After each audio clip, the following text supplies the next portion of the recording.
நடிகை ஸ்ருதிகா அவங்க உடம்புல ஏற்பட்ட பெரிய பிரச்சனைக்காக சர்ஜரி செய்து கொண்டதா ஒரு வீடியோவை ஷேர் பண்ணியிருக்காங்க. இந்த விஷயம் தான் அவங்களுடைய ஃபேன்ஸை வருத்தமடைய செஞ்சிருக்கு. தமிழ் சினிமாவில் நடிகையாக இருந்த ரீசெண்டாக சோஷியல் மீடியாவில் பிரபலமானவங்க தான் ஸ்ருதிகா. இவங்க ரீசெண்டாக ஹிந்தியில் நடந்த பிக் பாஸ் நிகழ்ச்சியில் கலந்துக்கிட்டாங்க. அப்போது அந்த நிகழ்ச்சியில் பங்கேற்ற வீடியோஸ் கூட சோஷியல் மீடியாவில் வைரலானுச்சு. பிக் பாஸில் கலந்து கொண்ட முதல் எபிசோட்லேயே எல்லாருமே இம்ப்ரெஸ் பண்ணாங்க. குறிப்பாக சொல்லணும்னா சல்மான் கானே ஹிந்தி பிக் பாஸில் வியந்து பார்த்த ஒரு கண்டஸ்டன்ட் தான் ஸ்ருதிகா. ஹிந்தி பிக் பாஸ் நிகழ்ச்சியில கலந்து கொண்ட முதல் தமிழ் பெண்ணும் இவங்க தான். இவங்க இந்த நிகழ்ச்சியில ஃபைனல்ஸ் வரைக்கும் போவாங்கன்னு எதிர்பார்க்கப்பட்டுச்சு. ஆனா மிட்வீக் எவிக்ஷன்லயே லிமிட் ஆனாங்க. அண்ட் இவங்க பிரபல நடிகர் தேங்காய் சீனிவாசனுடைய பேத்தி. இவங்க ஸ்கூல் படிக்கும் போதே தமிழ் சினிமாவில் ஹீரோயினா இன்ட்ரோடியூஸ் ஆனாங்க. தமிழ்ல இவங்க முதல் நடித்த திரைப்படம் தான் ஸ்ரீ. இந்த படத்துல சூர்யாவுக்கு ஜோடியா நடிச்சிருப்பாங்க. இதுல நடிச்சிட்டு இருக்கும் போது ஸ்ருதிகாவுக்கு 15 வயசு தானே சொல்லப்பட்டுச்சு.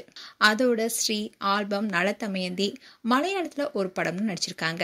இந்த படங்கள் எல்லாமே எதிர்பார்த்த அளவுக்கு ஓடல, ஃபிளாப்னு தான் சொல்லணும்.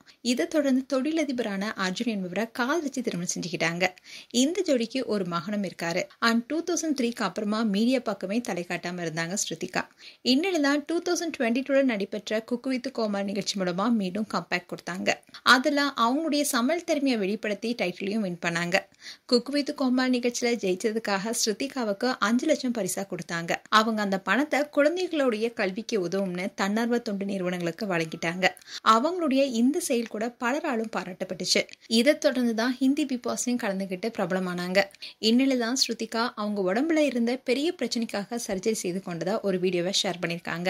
ஆனா அது என்ன பிரச்சனை என்பது குறித்து அவங்க தெளிவா சொல்லல.